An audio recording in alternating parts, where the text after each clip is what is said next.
Hello dear students, welcome to my channel Zia tutorial. इस वीडियो में हम चैप्टर 15 जो कि है प्रोबेबिलिटी एनसीईआरटी की किताब से क्लास 9th, और हम इसमें हर एक क्वेश्चन और एग्जाम्पल जितनी भी हैं एक एक करके चुन कर को सॉल्व करेंगे। मैं करूँगा और आपको अच्छे से समझाने की कोशिश करूँगा और कोशिश करूँगा कि बहुत अच्छे से समझा पाऊँ। मेरी पूरी कोशिश रहेगी आपको समझाने की। तो प्रोबेबिलिटी की अगर बात करें तो प्रोबेबिलिटी जो है इस्तेमाल होती है जहाँ पर बात होती है आज बारिश होगी या नहीं होगी, या फिर मुझे डाउट है कि मैं इस टेस्ट में जो होने वाला है उसमें पास हो पाऊँगा, यानी डाउट होगा उसके अंदर। या मोस्ट प्रोबेबली अगर कोई भी बंदा एनुअल एग्जामिनेशन में, क्या कोई, जैसे अगर मैं बात करूँ विवेक क्या एनुअल एग्जामिनेशन में फर्स्ट आ पाएगा, और या फिर मैं कहूँ कि डीजल के प्राइस जो हैं बहुत ऊपर जाएंगे, मतलब 100 पार कर गए, क्या ये 150 भी जा सकते हैं। तो ये चांसेस की बात आ जाती है यहाँ पर। और इंडिया मैच के अंदर टॉस आज का जीत पाएगी, तो there is a 50-50 chance of India winning a toss in today's match. तो इन सब बातों में probably, doubt, most probable, chances, इस तरह की जितनी बातें आती हैं जिसमें जैसे कि बारिश हो भी सकती है और बारिश नहीं भी हो सकती है। तो इस तरह के केसेस में जो चीज़ अनसर्टेनिटी पैदा करती है, यानी जिसका यकीन पुख्ता नहीं होता, यकीन का मतलब आपको कोई गारंटी नहीं है कि आप कह नहीं सकते 100% हाँ भाई आज बारिश हो ही जाएगी, तो ऐसा कोई कह भी नहीं सकता भाई।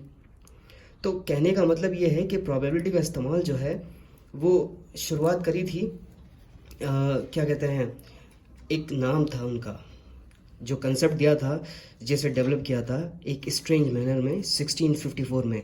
उनका नाम था गैम्बलर चेवलियर डी मैरे, जिन्होंने बहुत सारे अप्रोच किए, और वो 17th सेंचुरी के एक ग्रेट फिलोसोफर में थे, फ्रेंच फिलोसोफर और मैथमेटिशियन भी थे। तो कुछ लोगों ने मिलकर उन्होंने डाइस के जो प्रॉब्लम्स थे उसमें अपना कुछ इंटरेस्ट शो किया, और उसको प्रॉब्लम जो भी थी उससे रिगार्डिंग उसको सॉल्व करने की कोशिश की। ठीक है, आगे चल के कहानी बढ़ती गई और फिर इस पर किताब छप गई, और वो किताब जो थी वो लिखी गई थी इटालियन मैथमेटिशियन ने, जिनका नाम था जे कार्डियन। ठीक है, और जो किताब का टाइटल दिया गया था उसका नाम था book on games of chance, जिसको फ्रेंच में कहते हैं लिबर डे लूडो एलाई, मतलब कुछ ऐसे ही तो पढ़ेंगे। और प्रोबेबिलिटी की अगर हम एक बेसिक चीज़ की बात करें, जैसे प्रोबेबिलिटी का फॉर्मूला, क्योंकि बड़ा आसान चैप्टर है ये, तो प्रोबेबिलिटी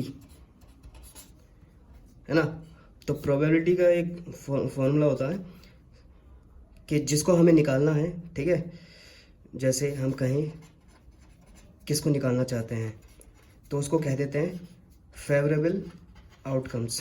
ठीक है, और डिवाइड में हमेशा टोटल को रखते हैं, यानी हैं कितने, तो टोटल नंबर ऑफ आउटकम्स। ये एक बेसिक सा फॉर्मूला है इसका।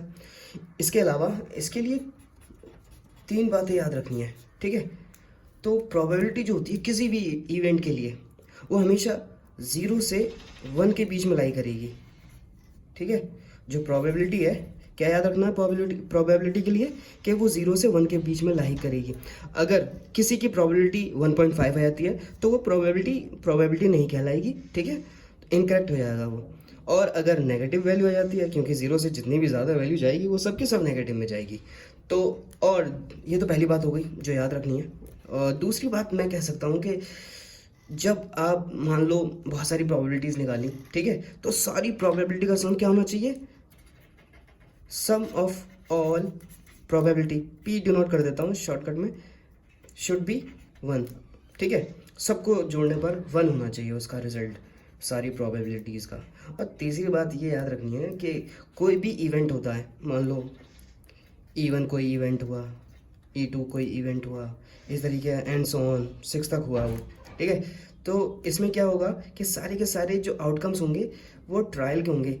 So this all cover all the possible outcomes of the trial. ठीक है, तो ये 3 बातें जो हैं हमें एज अ पॉइंट याद रखनी है, ठीक है। अगर इन पे सवाल आ जाएगा तो आप आसानी से कर पाएंगे।